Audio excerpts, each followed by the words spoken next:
So with the recent referendum on political independence in Scotland, and let's not overlook the first Scottish doctor on the hit television series Doctor Who, this episode of Footnoting History will focus on a murder and what it can tell us about Scotland and state building.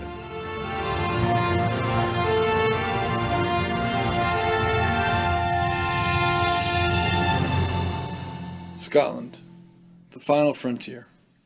These are the voyages of, okay, I get it, I know, Scotland is not the final frontier. But in the 14th century, it was definitely one of the frontiers of Western Europe.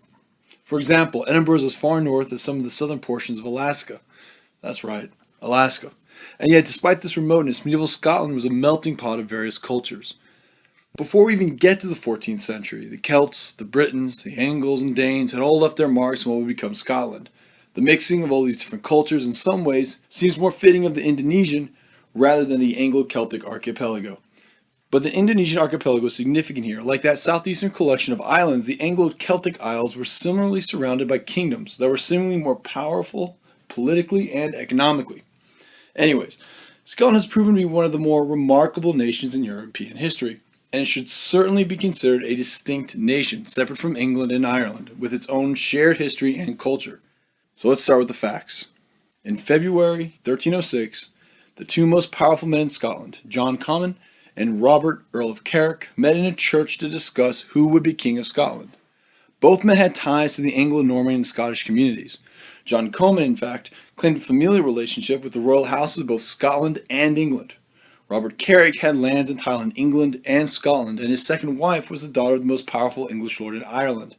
Their quest for the crown was based not on national affection, but instead on personal and factional competition. Kingship in medieval Europe was complicated and based on a number of factors, the deciding factor often being who had access to the largest army. For those of you who are freaking out right now saying, no, the powerful economies all went into feeding a large, powerful army. In 1306, this person was Edward I, King of England. In 1299, the recognized King of Scotland, John Balliol, abdicated after his imprisonment in the Tower of London by Edward I.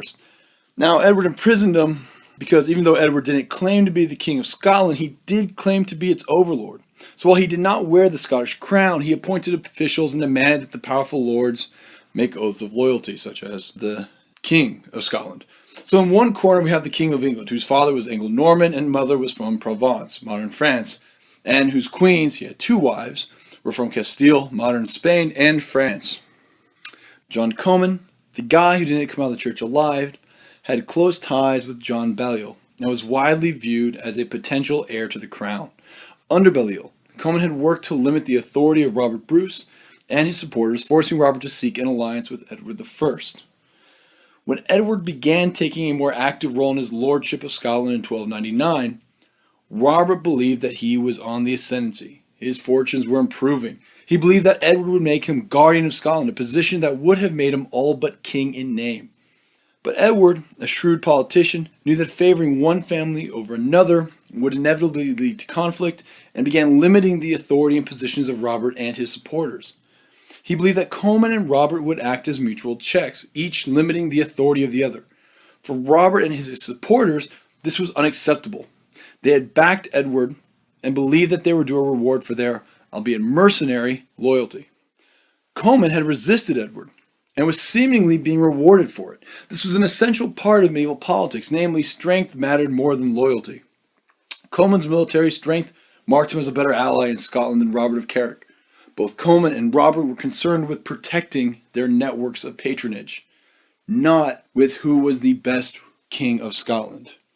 So in the winter of 1306, Robert and John Comyn met to discuss the future of Scotland as a kingdom. Neither man liked the English overlordship, not because they valued an independent Scotland, but because they disliked the limits being placed on their networks of authority and patronage. The historical sources on the meeting are extremely contradictory, reflecting the nationalist values of their authors. What we know, or at least what we think we know, is that there was a deal on the table. One man would become king, the other would become the largest landholder in Scotland. Scottish sources argue that Robert was betrayed by Comyn to Edward I, that Comyn had no intention of aligning with Robert against the English. This seems unlikely, since the crown was moving to limit Comyn's authority as much as it was Robert's. The Scottish sources present Robert as killing a traitor to the Scottish cause. John was a collaborator, not a Scottish nobleman or nationalist. Without any Scottish rival, Robert the Bruce was able to rally the Scottish nobles to his cause, creating a united Scotland and using this authority to wipe out both the English and Comyn resistance. But so what? I mean, this is seemingly complex medieval high politics that ends with a more or less independent Scotland and a dead John Comyn. And how does this relate to the question of Scottish independence or the Scottish Doctor Who, which is probably what most of you are wondering right now? I don't want people to interpret this as an argument against the existence of a Scottish identity.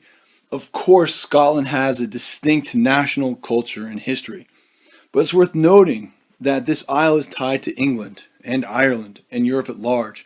As a historian of the Anglo-Celtic Isles, Dr. Christopher McGinn recently remarked, British identity waxes and wanes within Scotland. Now, if you hear footsteps, it's my colleagues here at Footnoting History coming to get me because we've stumbled headlong into current events, in events that are in no way, shape, or form a footnote. But the murder and subsequent history of the murder should remind us that historical memory and political identity are, if not entirely, then certainly susceptible to cultural constructs.